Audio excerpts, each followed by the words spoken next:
I have been a full-time coach working on the issue of relationships and jealousy and things like that for about 10 years now. And it probably won't surprise many of you to learn that there have been various moments in my life in which I have sought out a coach, a mentor, a teacher, or a therapist. A lot of people ask me questions relating to how to know if someone's going to be a good coach or therapist. So in today's video, I wanted to share a few of my thoughts on what to look for in a therapist or a coach.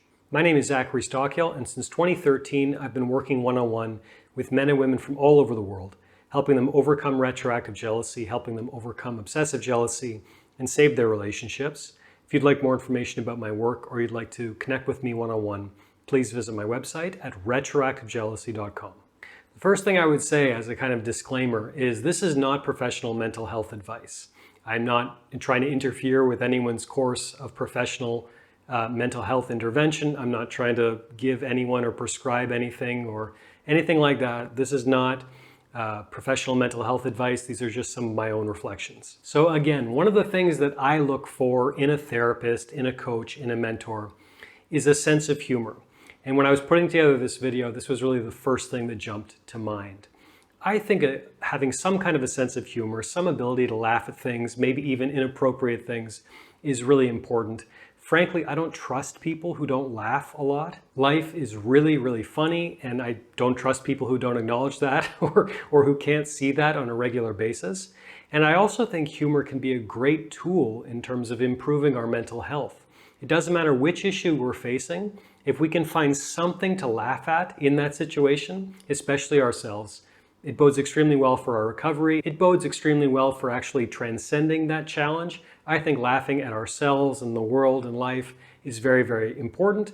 And I don't trust therapists and or coaches who don't seem to have any kind of a sense of humor. If they're way too stiff, if they can't poke fun at life and, the situations as they arise, I don't necessarily trust them. On a related note, another thing that I look for in therapists, in coaches, is people who aren't necessarily moral crusaders.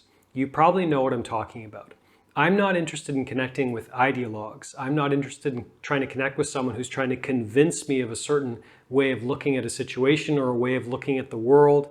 I'm certainly not interested in connecting with someone who isn't open to my viewpoints and open to different viewpoints. And the unfortunate reality is that nowadays, in many mental health related fields, there are a lot of moral crusaders. There are people who seem to think that their job, rather than facilitating change in individuals, rather than listening to people, actively listening and trying to, open their minds to different viewpoints and trying to provide guidance from that standpoint, it seems like rather than that, there are a lot of mental health professionals who are moral crusaders, who are caught up in all kinds of social justice issues, who are absolutely complete, staunch ideologues. And to my mind, for me personally, this is an enormous red flag. If I connect with someone who's in that kind of role as a therapist or a coach, and it seems like they're just interested in convincing people of their worldview or of trying to create other moral crusaders rather than facilitating personal development, rather than facilitating growth and change, I think any kind of a moral crusader attitude can be pretty dangerous in a mental health setting. I also want to connect with someone who's an active listener. And in general, a pretty good way how to know if someone is an active listener is if they ask you really good and specific pointed follow-up questions based on what you're telling them. There's a big difference between that and people who simply kind of listen or half listen and then just throw out generalized questions back out at you all the time. Coaching, therapy, these things are often highly individualistic. You have to take an individualistic or individualized approach. And it's pretty easy to tell pretty early on in the interaction when a therapist, when a coach is just kind of using their generalized sense of you or their generalized sense of the problem and not really listening. I think listening is maybe the most important component of good therapy and or coaching and or teachers and or mentorship. And if someone isn't a good active listener and they can't prove that by asking really pointed and specific follow-up questions, it's probably not going to be a good match. Above all, when you're looking for a good therapist or a coach, I would say shop around. That's my biggest piece of advice when people ask me how to find a good therapist, how to find a good coach. Shop around. Don't settle for someone who you don't feel some kind of connection with. Don't settle for someone, certainly, who you don't respect. Don't settle for someone who isn't actively listening to you, actively asking you good follow-up questions, who's just kind of going through the motions. Shop around. Sometimes it can take time. depending on where you are in the world, depending on how open you are to doing online therapy or coaching, sometimes it can take time to find a good therapist or a coach. But when you do find a really good therapist or coach, it can truly be life-changing. So don't settle in your quest for a good therapist or coach. And if you are struggling with something like retroactive jealousy or jealousy in your relationship, I would love to work with you. As I say, I've been coaching for a long time.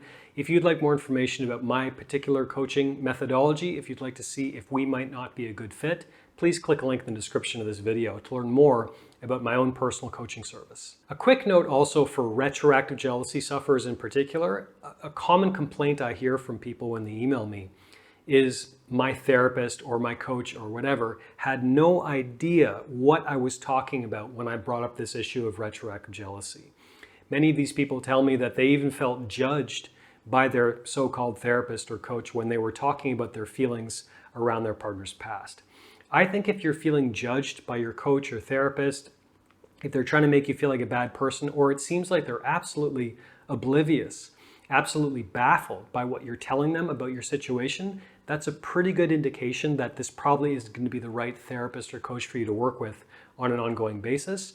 Look for people who have some empathy, and look for people who have some awareness, some understanding of what we call retroactive jealousy, i.e. unwanted intrusive thoughts about your partner's past relationships and or sexual history. I should also note, as many of you know, that it can be difficult to find someone with any basic familiarity of retroactive jealousy.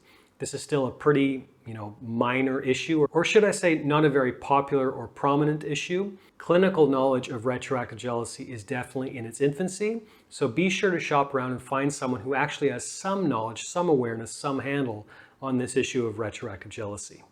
Thanks for listening. Thanks for watching. If you got anything out of this video today, please take a minute to let me know by clicking the like button below. I'll also ask you to please leave a comment telling me your thoughts, and while you're at it, please be sure you are subscribed to my channel to be notified of new videos moving forward. Thanks again, and I'll talk to you soon.